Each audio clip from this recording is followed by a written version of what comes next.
अगली सुबह कबीर भारी सिर के साथ जगा और उठते ही उसने खुद को एक अजनबी सी जगह पर पाया। उसे कुछ समझ नहीं आ रहा था कि आखिर वो यहाँ इस जगह कैसे आ गया। उसने हैरान होकर अपने आसपास देखा और पिछली रात हुए इंसिडेंट को याद करने की कोशिश करने लगा। क्या उस लड़की ने क्लास में दवाई मिला दी थी? क्या उसी की वजह से कबीर बेहोश होकर इस जगह पर पहुंच गया? लाख सोचने के बाद भी उसे कुछ समझ नहीं आ रहा था। तभी उसे किसी के आने की आहट सुनाई थी।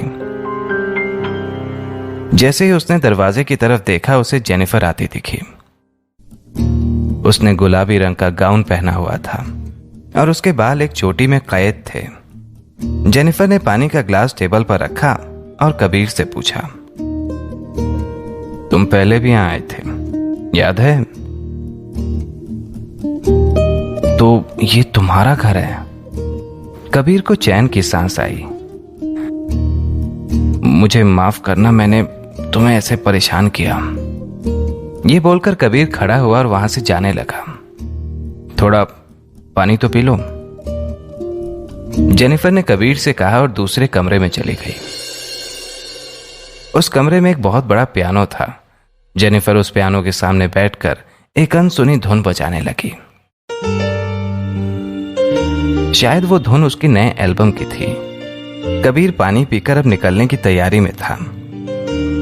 तभी पियानो पर बैठी जेनिफर ने बिना कबीर को देखे कहा, अभी निकलोगे तो मीडिया वाले तुम्हें नीचे देख लेंगे। हमारी शादी की खबर अगले दिन के अखबार में मिलेगी। ये सुनते ही कबीर शांति से सोफे पर बैठ गया। उसी के साथ जेनिफर की असिस्टेंट कीर्ति भी उसी सोफे पर बैठ गई। मैं यहां पर सिगरेट जला सकता हूं? कबीर ने जेनिफर से पूछा। जेनिफर बिना कुछ जवाब दिए अपना पियानो बजाती रही। उसकी धुन बहुत ही नई और सॉफ्ट थी। कबीर ने सिगरेट पीना शुरू कर दिया। जेनिफर के म्यूजिक और सिगरेट के धुएं से कबीर का सिरदर्द अब जैसे गायब हो गया था। जेनिफर अपनी धुन को कंप्लीट करके उठी और कबीर से पूछा, तुम्हारी आर्मी से छुट्टी हो गई? एक तरीके से हाँ, कबीर ने जवाब दिया। अब मैं यहीं दिल्ली में ही काम करने वाला हूं, लेकिन तुम्हें बिल्कुल भी परेशान नहीं करूंगा। हम जैसे पहले अनजानों की तरह रहते थे वैसे ही रहेंगे। कबीर ने सिर हिलाते हुए आगे कहा, यह बोलने की जरूरत नहीं है, मुझे पता है कि तुम अपने वादे से पीछे नहीं हटोगे। तो तुम यहां दिल्ली में करोगे क्या? जेनिफर ने पूछा। मेरे आर्मी के सीनियर ऑफिसर ने यहां मेरे लिए बात करके रखी है। शुरुआत में छोटे मोटे पुलिस के काम करने पड़ेंगे, लेकिन मैं आर्मी में वापस जरूर जाऊंगा। कबीर की बात सुनकर जेनिफर ने सिर हिलाया और फिर अपनी अगली फिल्म की स्क्रिप्ट पढ़ने में लग गई। कबीर को पता था कि जेनिफर अंदर ही अंदर उसका चेहरा तक नहीं देखना चाहती थी। आखिर वो दोनों ही एक दूसरे से शादी करना नहीं चाहते थे।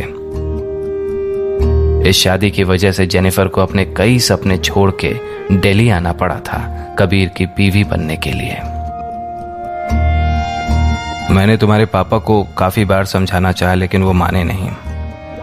आई एम वेरी सॉरी कि तुम्हें मुझसे शादी करनी पड़ी, लेकिन चिंता मत करो, मैं तुम्हारी लाइफ में कभी भी नहीं आऊंगा। अगर तुम आगे जाकर किसी और से भी शादी करना चाहो तब भी मुझे कोई दिक्कत नहीं होगी। मुझे पता है कि अगर हमारी शादी की खबर सबको पता चल गई तो तुम्हारा करियर खराब हो सकता है। मुझे कुछ समय दो, मैं तुम्हारे पापा से हमारे डिवोर्स की बात कर लूंगा। कबीर की बात सुनकर जेनिफर ने उसे कोई जवाब नहीं दिया। उसकी नजर सिर्फ उसकी स्क्रिप्ट पर थी। साइड में बैठी कीर्ति को समझ नहीं आ रहा था कि जेनिफर जैसी लड़की की शादी कबीर जैसे इंसान के साथ कैसे हो सकती है। उसने हमेशा जेनिफर को किसी अमीर या बड़े आदमी की बीवी बनते हुए सोचा था, ना कि किसी पुलिस वाले की बीवी। कीर्ति के दिमाग में कबीर को लेकर शक बैठा था। उसको कबीर जेनिफर के करियर के लिए खतरा लग रहा था। आखिर जेनिफर बॉलीवुड की टॉप स्टार थी और कबीर एक पुलिस वाला। ये सब सोचकर कीर्ति ने कबीर के सामने एक अग्रीमेंट की कॉपी रख दी। ये देखकर कबीर ने उससे पूछा, ये क्या है? कीर्ति ने जेनिफर की तरफ देखते हुए कहा, मैम ये आपके लॉयर ने भेजा है। ये देखते ही जेनिफर को अचानक से गुस्सा आ गया।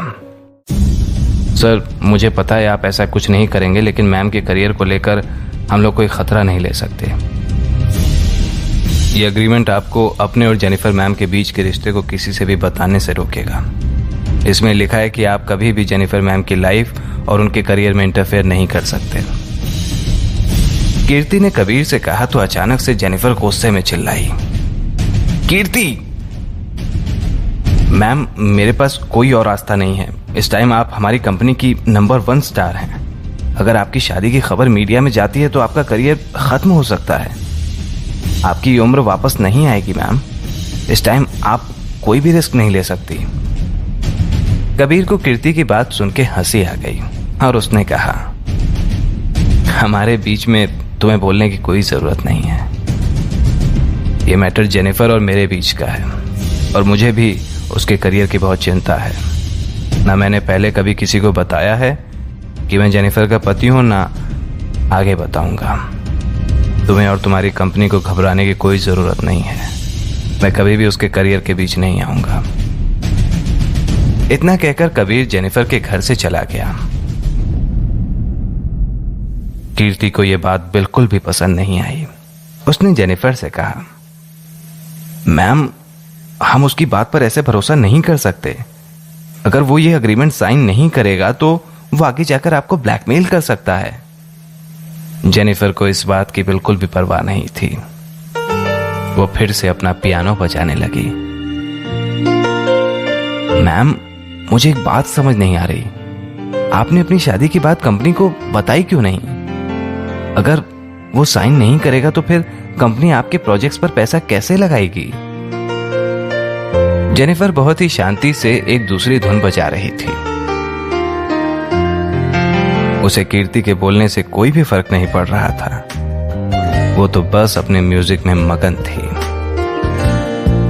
जैसे ही उसने अपना गाना खत्म किया वो कीर्ति की तरफ मुड़ी और उससे पूछा,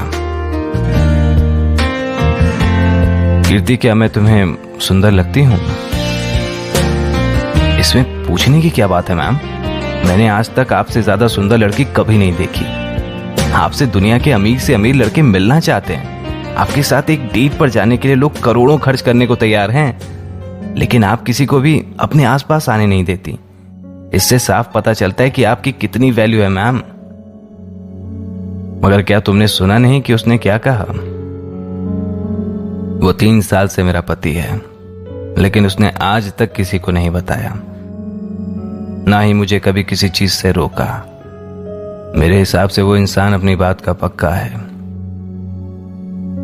मुझे एक बात बताओ, क्या कोई भी आदमी मेरा पति होकर मुझसे दूर रह सकता है?